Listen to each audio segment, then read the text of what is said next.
नमस्कार, welcome to career 247। मैं हूं प्रशांत धवन। कभी $2 बिलियन के न्यूक्लियर बॉम्बर्स 30 सेकंड में डिस्ट्रॉय होते हुए देखे हैं? नहीं देखे? मैं आपको दिखाता हूं, इधर आप देख पाओगे। ये फुटेज पूरी दुनिया में वायरल हो रही है। नीचे जो ये प्लेन दिख रहे हैं ना, ये न्यूक्लियर स्ट्रेटेजिक बॉम्बर्स है। ऐसा कोई भी प्लेन भारत के पास नहीं है। गिनती के 2-3 कंट्रीज के पास ऐसे बॉम्बर्स हैं।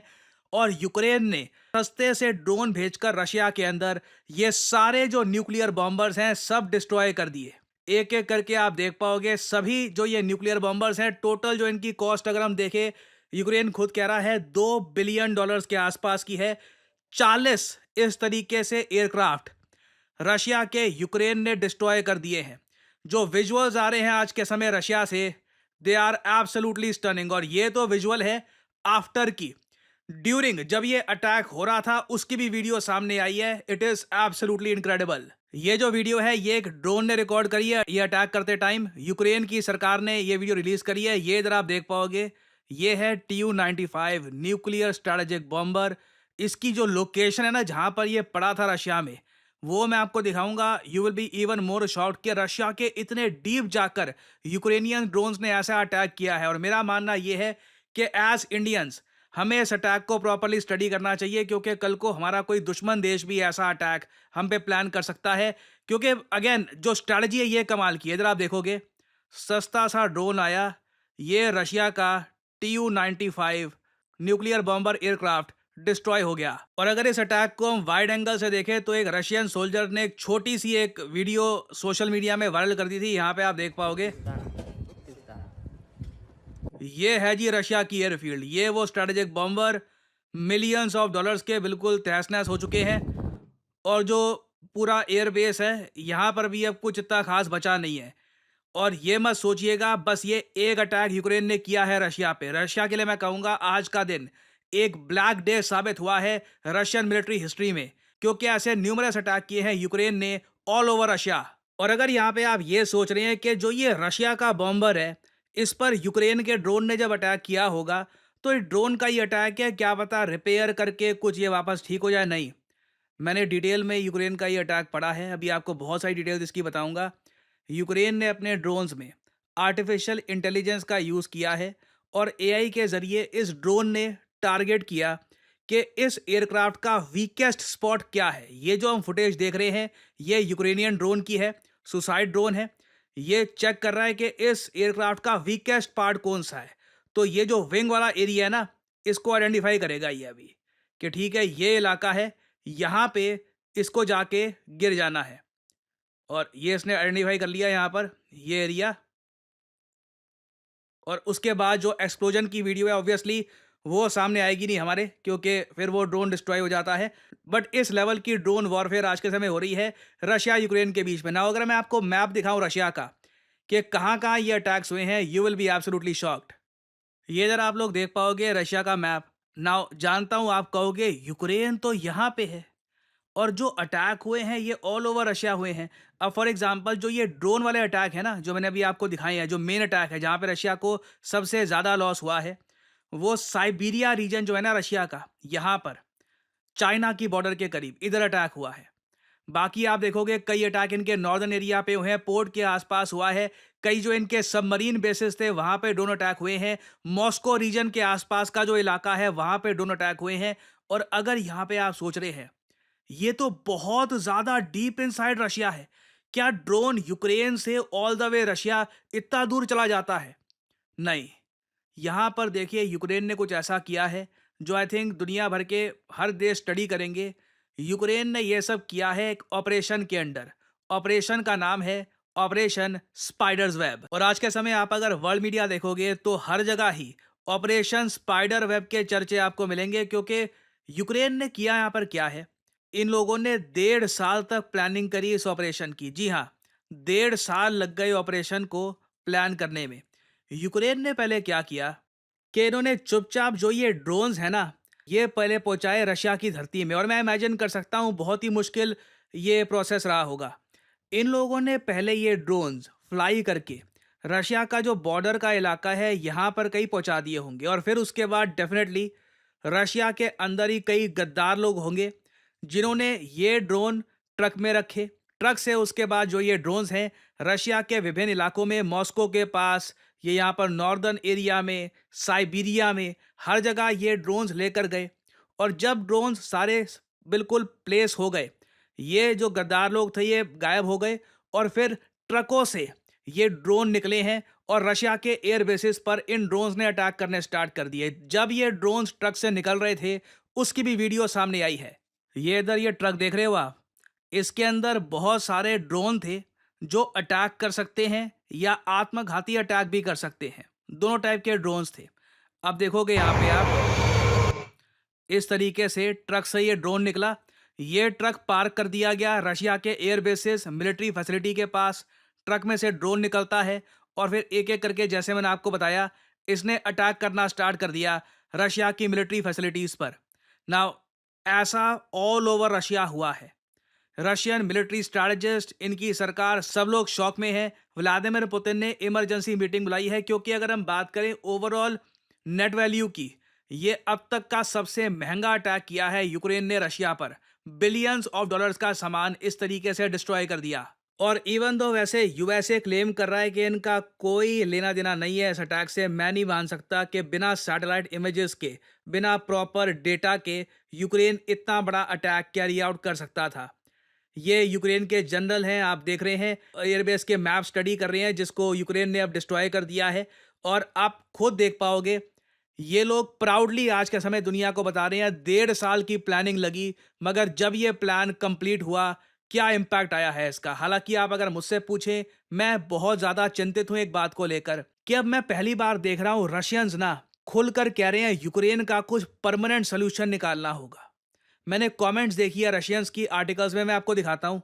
ये इधर आप देख पाओगे, आर्टिकल में लिखा है कि कई जगह जो रशिया की ट्रेन है ये भी कोलैप्स करी है। लोग कह रहे हैं कि इसके पीछे भी यूक्रेन का हाथ है, यूक्रेन ने कहीं ना कहीं यहाँ पर भी सैबोटाज किया होगा। और मैं हमेशा मानता हूँ किसी कंट्री का सोशल मीडिया हमेशा स्टडी करो, मेजॉरिटी वहाँ पर क्या कह रही है, ये बहुत इंपॉर्टेंट है। रशिया के केस में ना मैं लगातार देख रहा हूँ, एक के बाद एक सारी कमेंट्स कह रही हैं कि व्लादिमीर पुतिन कौन सी बातचीत कर रहे हैं यूक्रेन के साथ। अभी आपको पता होगा, एक बताया जा रहा है इस्तांबुल में मीटिंग होनी थी रशिया यूक्रेन की, अब पता नहीं उस मीटिंग का क्या होगा।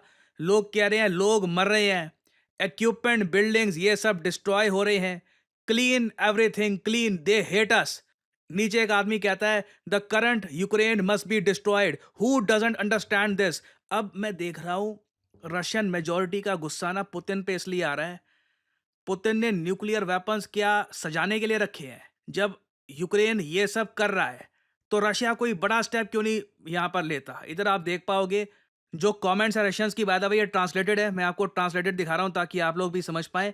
एक आदमी कह रहा है कि जी यूक्रेन में नासीज्म बहुत बढ़ गया है और ये लोग सब नासी बन गए हैं। ये कमेंट देखो, we must strike so hard that the wool flies in the clumps. और आप इनके और सोशल मीडिया में देख लो, इनके जो इन्फ्लुएंसर है वगैरह, वहां पे ना सब लोग अब व्लादिमीर पुतिन पर मतलब सार्केस्टिक वे में प्रेशर डाल रहे हैं कि तुम करते क्यों नहीं हो, कुछ कुछ बड़ा स्टेप लो ना। ये अभी भी रशिया ने वैसे इसको एक ऑपरेशन ही मान रखा है, रशिया इसको वॉर कहता नहीं है।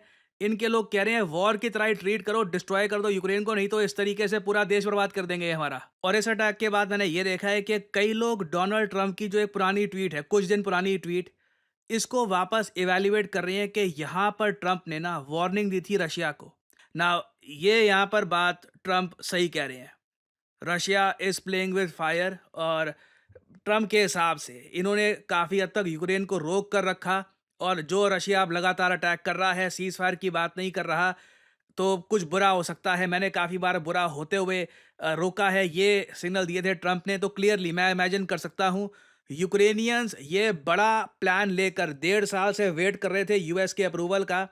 इन दी एंड लग रहा है कि ट्रंप ने बोला है कि व्लादिमीर पुतिन मेरी सुन नहीं रहा, so do what you have to do. Now अगर मैं बात करूं इंडियन कॉन्टेक्स्ट की, तो ये बहुत ही ज़्यादा चिंताजनक है जो आज के समय यहाँ पर हुआ है, क्योंकि पूरे भारत में मैं आपको बता दूं 15 इंडिविजुअल्स हैं जिन पर आज के समय जांच पड़ताल चल रही है। इन पे आरोप लगे हैं कि ये पाकिस्तान के लिए जासूसी कर रहे थे। विभिन्न रिलीजियस कम्युनिटी के लोग यहाँ पे आपको मिलेंगे, विभिन्न एथनिसिटी के लोग मिलेंगे, राजस्थान के हैं, दिल्ली के, मध्य प्रदेश के, हरियाणा के, यूपी के, गुजरात के, पंजाब के, इन सबको अरेस्ट किया गया है।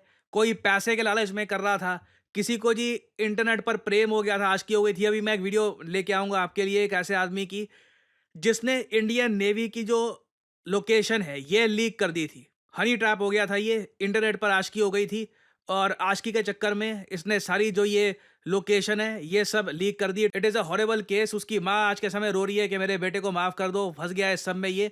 बट ये जो पूरा अटैक हुआ है ना रशिया में, ये देखकर जेन्युइनली कंसर्न यहाँ पर ये आता है कि इतनी आसानी से आईएसआई भारत में जासूस खरीद रहा है। ऑर्डिनरी इंडियंस इनके लिए जासूसी कर रहे हैं, तो we have to be very careful. मेरा मानना है we have to be super careful, क्योंकि ऐसे अटैक्स में ना आपको यहाँ पर ये भी देखना होगा, रशिया का हैवी लॉस यहाँ पर इसलिए भी हुआ है क्योंकि अगर ये ड्रोन यूक्रेन से आते तब तो S-400 इनके जो बाकी मिसाइल डिफेंस सिस्टम है ये एक्टिव रहते। जब इंटरनली आपके देश से ही कोई ड्रोन उठ के आ जाए ना, तो मिसाइल डिफेंस सिस्टम भी धरा का धरा रह जाता है। So this is the case study that we Indians should study as well. I think दुनिया का हर देश ही स्टडी करेगा। कमाल का अटैक है, आई मीन डीप प्लानिंग, और जो नाम रखा है इसका स्पाइडर्स वेब सोच के ही रखा है। व्लादिमीर पुतिन डेफिनेटली इसके रिस्पॉन्स में कुछ बड़ा करेंगे। कुछ अपडेट्स आती है, मैं आपके लिए अपडेटेड वीडियोस लाता रहूंगा। देखिए, काफ़ी बार स्टूडेंट्स मुझसे पूछते हैं कमेंट सेक्शन में कि क्या करियर 247 के ज़रिए हमारी एक बैंकिंग जॉब लग सकती है, direct banking job axis bank में एज ए डेप्यूटी मैनेजर। देखिए, मैं आपको बता दूं, हर चीज़ वेरीफाई करिए, चाहे जो मैं भी बोल रहा हूं। आप अगर एक्सिस बैंक की वेबसाइट पे खुद जाकर देखोगे तो यहाँ पे आपको साफ साफ दिख जाएगा, एक्सिस बैंक ने पार्टनर किया है अड्डा 247 के साथ। करियर 247 अड्डा 247 की कंपनी है for talent development and skill building. हमारा काम देखिए आज के समय यही है, भारत को स्किल बिल्डिंग के जरिए सक्षम बनाना और लोगों को जॉब अपॉर्चुनिटीज देना। आप यहाँ पे देख पाओगे करियर 247 किस तरीके से आज के समय काम कर रहा है एक्सिस के साथ। ये सारी डिटेल्स आपको मिल जाएगी यहाँ पर। और अभी तो ये शुरुआत है, फ्यूचर में मैं आपको बता दूं, फेडरल बैंक में डेप्यूटी मैनेजर की जॉब, कोटक बैंक में जॉब्स, वेरियस बैंक्स के साथ हम पार्टनरशिप कर रहे हैं और हम वेरियस प्रोग्राम्स के जरिए आपके लिए मौके लाएंगे कि आप अपनी जॉब स्टार्ट कर सकते हैं। मैं जानता हूं, देखिए, पहली जॉब स्टार्ट करना आसान होता नहीं है। काफी बार असमंजस होता है कि कहां से स्टार्ट करें, क्या करें। बट मैं आपको ये बता दूं, आई कैन प्राउडली से कि करियर 247 स्कूल ऑफ बैंकिंग, जी हाँ, वी एक्चुअली हैव एक करियर 247 स्कूल ऑफ बैंकिंग जो पुणे कैंपस में है। हम लोगों ने ऑलरेडी 65 प्लस सिलेक्शंस कर लिए हैं इन एक्सिस बैंक एज डेप्यूटी मैनेजर्स। इन लोगों का करियर शुरू हो चुका है, काफी अच्छी सैलरी ये लोग एंजॉय करेंगे और आने वाले समय में उम्मीद है कि इस तरीके से हजारों बच्चों को हम अपनी जॉब तक पहुंचाएंगे। और अभी भी आपके पास मौका है कि आप एक्सिस बैंक के अंडर एक डेप्यूटी मैनेजर बन सकते हैं, अपना करियर स्टार्ट कर सकते हैं बैंकिंग में। हमारा पीबीआरएम बैच 3 का जो एप्लीकेशन प्रोसेस है ये स्टार्ट हो चुका है। आपको करना सिर्फ ये है, आप जो ये वीडियो अभी देख रहे हैं इसके नीचे यहाँ पर जाओगे, आपको कमेंट में, पिन कमेंट में लिंक मिल जाएगा, boost your career in the banking sector. ये यहाँ पे लिंक होगा, इस लिंक पर करिए क्लिक और फिर आपके सामने ये खुल जाएगा। यहाँ पर अपना मोबाइल नंबर यहाँ पे आप डाल सकते हैं और आपको यहाँ पे रजिस्टर करना है और उसके बाद जो भी यहाँ पे फॉर्म है ये पूरा भर दीजिएगा। उसके बाद देखिए प्रोसेस क्या होगा, ये मैं आपको समझा देता हूँ। पहले तो देखिए आप एप्लीकेशन अपनी फिल करोगे। हाँ, इसकी जो एलिजिबिलिटी है ये समझ लीजिए, 21 से लेकर 28 साल के अगर आप हैं तो ही आप यहाँ पे एलिजिबल हैं। कई लोग हैं जो इससे यंग होते हैं, ओल्डर होते हैं, वो भी फॉर्म भर देते हैं। प्लीज मत भरिएगा, बिना बात पे आपका भी टाइम यहाँ पर स्पेंड होगा।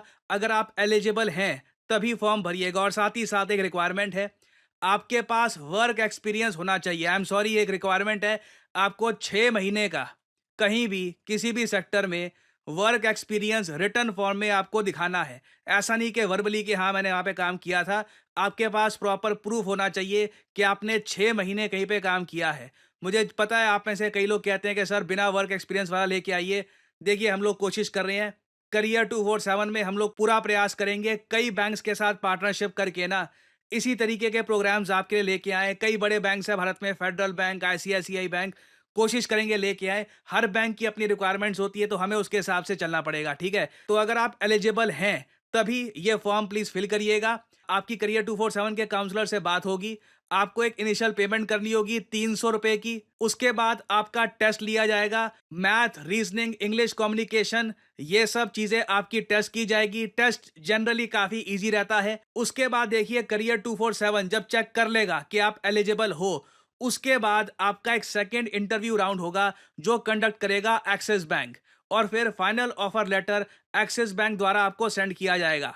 और इस प्रोग्राम की देखिए आपको एक फीस भी भरनी होगी, 2 लाख रुपीस पर जीएसटी। मगर ये जो फीस है ये आप लोन के थ्रू भी भर सकते हैं, और जो वैसे आपको स्टाइपेंड मिलना शुरू हो जाएगा थर्ड और फोर्थ मंथ से ही, उससे ही आपकी अर्निंग शुरू हो जाएगी। और जो आपकी सैलरी होगी उसमें कुछ ही महीने में आप जो ये अमाउंट है प्रोग्राम का, ये पे ऑफ कर सकते हैं। क्योंकि देखिए इस प्रोग्राम के अंडर आपकी 4 महीने की ट्रेनिंग भी करेगा एक्सिस बैंक। याद रखिएगा ये एक प्रॉपर प्रोग्राम है।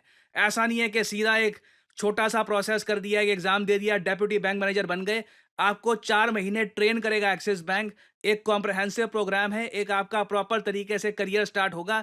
तो अगर आप इंटरेस्टेड हैं, एलिजिबल हैं, तो बिल्कुल एनरोल कर सकते हैं आप इस प्रोग्राम में। और इसी नोट के साथ ये है वीडियो का अंत। Thank you for listening and as I always say, may the gods watch over you.